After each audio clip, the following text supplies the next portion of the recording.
Bismillahirrahmanirrahim. Falënderimet janë vetëm për Allahun, Zotin e gjithësisë, dhe salavatet mbi Muhammedin, të dërguarin e mbar njerëzisë, në këtë ditë xumaje të datës 6 mars 2026 apo 16 Ramazan 1447 Hijri. Nuk do mend se secili besimtar që bën vepra të mira, me ta synon të arrisë xhenetin dhe të shpëtojë nga xhehenemi.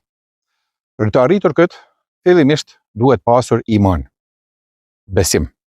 E imani është 70 e ca dek, ku secila prej tyre janë rrugë drejt xhenetit dhe vendit të paqes. Xheneti ka 8 dyer, të cilat paraprakisht hapen për robërit edhe derisa ata janë në dynja, pra derisa janë në këtë botë.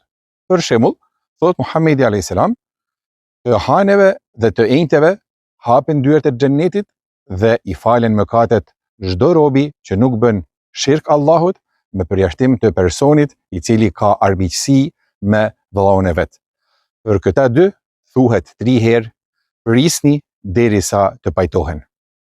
Kurse sa i përket botës tjetër, personi i parë i cili do t'i hapet dera e xhenetit është i dërguari Muhamedi sallallahu alaihi wasallam, i cili ka thënë: në ditën e Kiametit do të vi tek dera e xhenetit dhe do të kërkoj që të më hapet.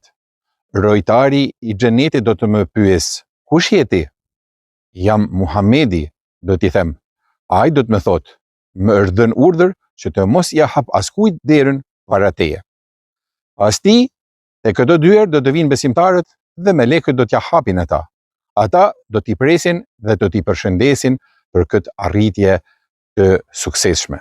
I madhi Allah te bareke ve teala në surën Zumer në ajetin 73 thot në përkthimin e këtij ajeti: kur t'i afrohen atij, dyert e tij do t'i hapen dhe rojtarët e tij do të thonë: shpëtimi qoftë mbi ju, pra selamun aleikum, ju keni qenë njerëz të mirë, andaj hyni në të dhe qëndroni aty përgjithmonë. Secila nga këto 8 dyer mban një emër të caktuar, sipas adhurimeve më kryesore që i ka besimtari. Me që jemi në Ramazan dhe në ibadetin e agjërimit, atëherë po përmendim se njëra nga dyert e xhenetit mban emrin Rayyan, dhe secili që ka agjëruar do të thirret nga kjo derë. Andaj, njeriu teksa është duke agjëruar, gjatë gjithë ditës kur agjëron, le të kujtohet se Allahu e ka veçuar një derë nga 8 dyert e xhenetit posaçërisht për këtë adhurim, pra për adhurimin e agjërimit.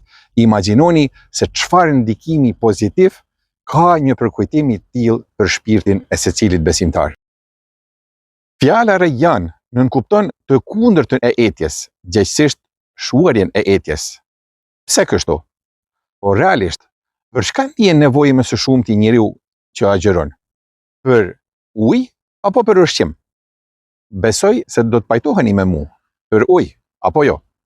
Shikoni pra se si e ka ba i madhi Zot që edhe emri i kësaj dere të aludoj në shpërblimin e madh që e pret agjëruesin. Ky lajm i aflladit atij zemrën.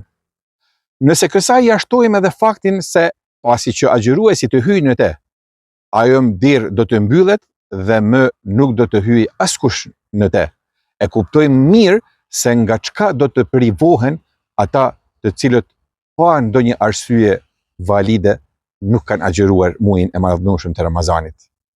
Andaj, në këtë moment, ata që po agjërojnë Ramazanin, le ta marrin si myshde shpërblimin e madh që i pret.